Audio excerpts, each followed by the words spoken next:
Hey guys, welcome back to Gretchen's Bakery. All week I have been just itching to be able to show you my final project. I've been working on it for the last couple of days, and this is my garden cake.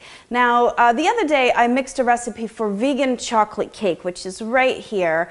And after I made the video, I said to myself, well, how am I going to decorate this cake in a really unique kind of a way to kind of represent the veganism in this recipe? And I decided to go with the garden cake. Of course, you guys don't have to use a vegan recipe here. You could use the vanilla cake, the red velvet, the carrot cake, like really whatever recipe that you guys love. But I did go ahead and follow through with the vegan theme when it comes to my filling and my icing, and all the decorations are vegan as well. And this isn't my famous Swiss buttercream, of course, because that requires eggs. So I did a sort of like a little bit of a spin off of the Wilton Decorators icing.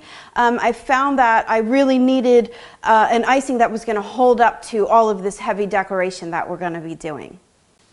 Now, I used Oreo cookies, which, yay, happen to be vegan, and this is what I'm going to use for the dirt on the top of my cake. So I've gone ahead and crushed up an entire package of Oreos, and that is absolutely the best way to make dirt on top of your cake.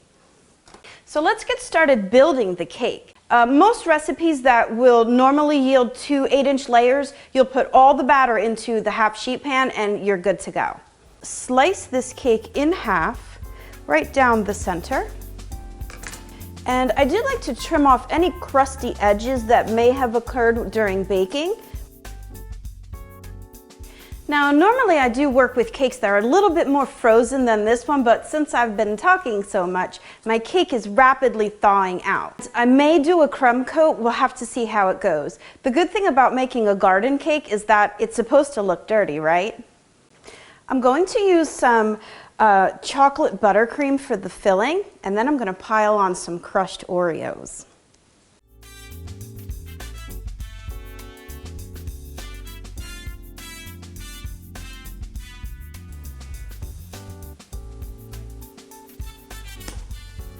Fingers crossed there's not a lot of crumbs.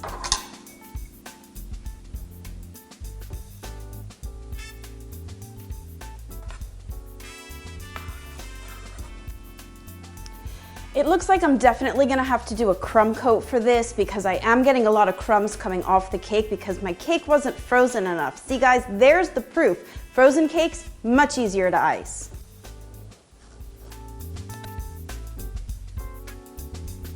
All right, into the freezer for about 10 minutes and we'll show those crumbs who's boss. Okay, that's much better. Just about 10 minutes is a perfect amount of time just to make sure that everything gets a little bit more set and it's not slipping and sliding around.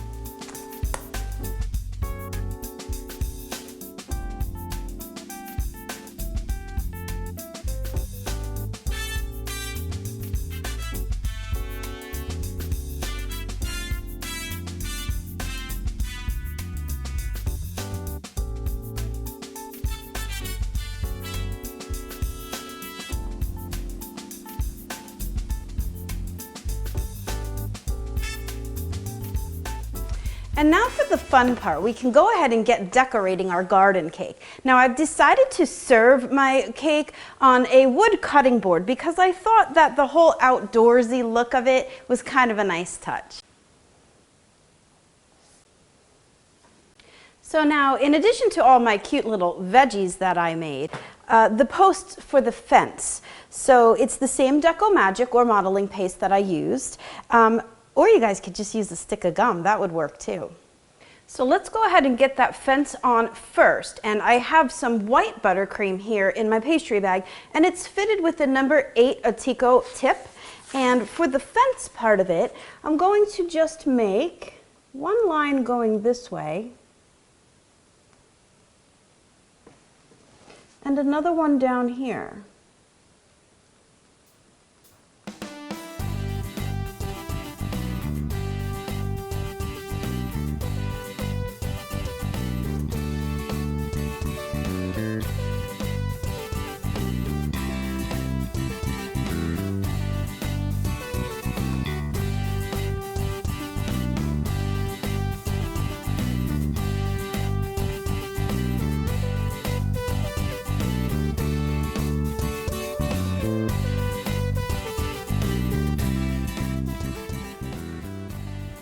Who built this fence? The Hack brothers? All the posts are different lengths.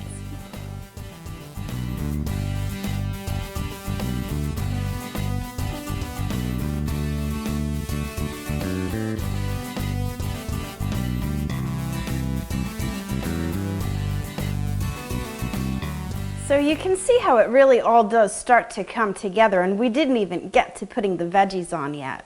I have to go ahead and divide up my plots for where my vegetables are going to grow, and I'm going to do that with a number 234 Atico grass tip that I have in my pastry bag.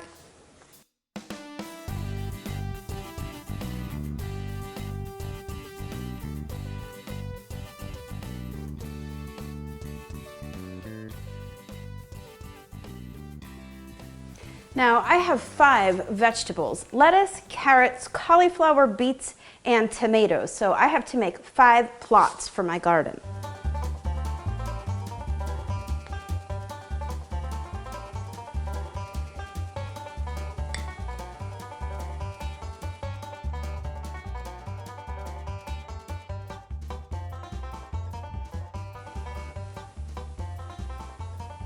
Whoops, I got a couple of cow patties in there. So I made some buttercream roses, but they're more like heads of lettuce. So if you guys want to check out how to make buttercream roses, it's basically the same idea, but these are my tiny little heads of lettuce to go on my garden cake.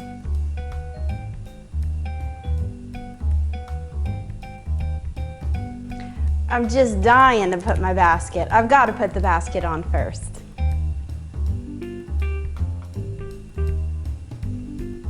Now my tomato vines, I just took some skewers, some wooden skewers. They're not edible, of course, but I wrapped some green modeling chocolate around the stick to represent the vine of the tomato, and then I popped my little tomatoes on with a dab of white chocolate.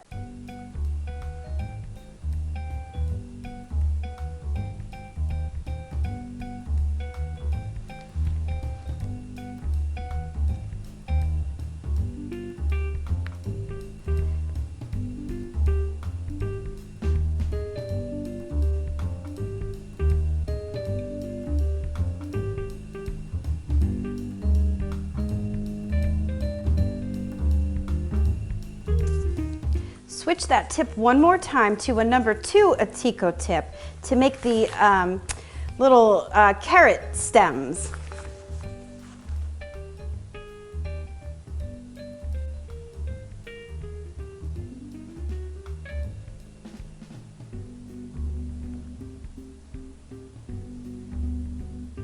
So what I'm going to do now is really just brighten it up with those sunflowers that I made.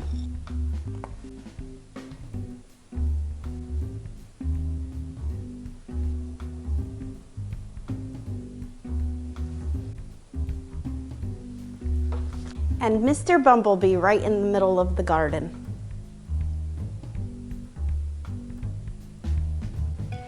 So honestly guys, how cute is this cake? And it was loads of fun to make. It did take several days because I had to make the veggies ahead of time, of course, and the fence, and prepare the recipes. But once you get to putting it all together, it really is a lot of fun. I don't even want to cut it, but I'll cut it.